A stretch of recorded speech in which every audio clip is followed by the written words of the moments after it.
అక్కడ ప్రజాస్వామ్యం లేక ఓటు వేయడానికి బయటికి రావడానికి భయపడి కనీసం నామినేషన్ వేయడానికి కూడా భయపడే సందర్భం నుంచి ఈ రోజు ప్రజాస్వామ్యాన్ని నిజంగా చెప్పాలంటే స్మెల్ చేశారు ఈ రోజు పులివెందుల ప్రజలు.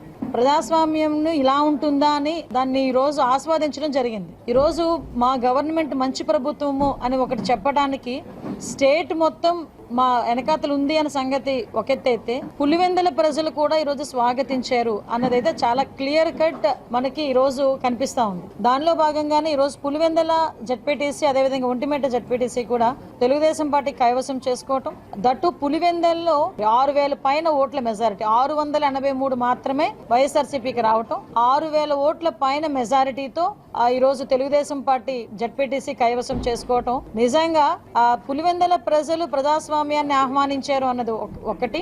నెక్స్ట్ ఈ రోజు కూటమి ప్రభుత్వాన్ని పులివెందుల ప్రజలు యాక్సెప్ట్ చేశారు. కూటమి ప్రభుత్వంలో వాళ్ళకి మంచి జరుగుతుంది, న్యాయం జరుగుతుంది అని నమ్మారు కాబట్టి ఈ రోజు ఇంత భారీ మెజారిటీ ఇచ్చారు. కనీసం డిపాజిట్ కూడా రాల వైఎస్ఆర్సీపీకి. సో ఇటువంటి సందర్భంలో మేమేదో పెద్ద పెద్ద ప్రగల్భాలు పలకం, కానీ మేము చెప్పేది ఒకటే, ప్రజాస్వామ్యాన్ని నమ్ముకున్న వాళ్ళు, అంబేద్కర్ రాజ్యాంగాన్ని నమ్ముకున్న వాళ్ళు ఎవరు పాడైన పరిస్థితులు లేవు. అంతే తప్పించి అంబేద్కర్ రాజ్యాంగం అవసరం లేదు, రాజారెడ్డి రాజ్యాంగం ప్రకారం మేము పనిచేస్తాం అనుకుంటే లాస్ట్ 5 సంవత్సరాల్లో జగన్మోహన్ రెడ్డి 151 సీట్ల నుంచి 11 సీట్లకు పడిపోయినప్పుడు అదంతా కూడా అర్థమైంది. కాబట్టి నేను చాలా క్లియర్ గా చెప్తున్నామండి, చాలా రకరకాల మా మీద అబాండాలు వేయడానికి ట్రై చేశారు, పోలింగ్ బూతులు మార్చేశారని చెప్పి ఒక ప్రోపగండా పెట్టారు. తర్వాత మేము కూర్చొని చెప్పాం పోలింగ్ బూతులు మార్చడం అనేది ఎలక్షన్ కమిషన్ చేతిలో ఉంటుంది తప్పించి ఎవరి చేతిలో ఉండదు. ఆ విషయం కూడా క్లారిటీ ఇచ్చుకున్నాం. ఆఖరికి పోలీసులు పెట్టి మమ్మల్ని ఇలా చేశారు అలా చేశారని చెప్పి మాట్లాడారు. అంటే పోలీసులని అన్నది దాన్ని ఏమంటారంటే వాడుకోవటం అన్నది, అంటే వాళ్ళ తాలూకా సొంత పనుల గురించి వాడుకోవటం అన్నది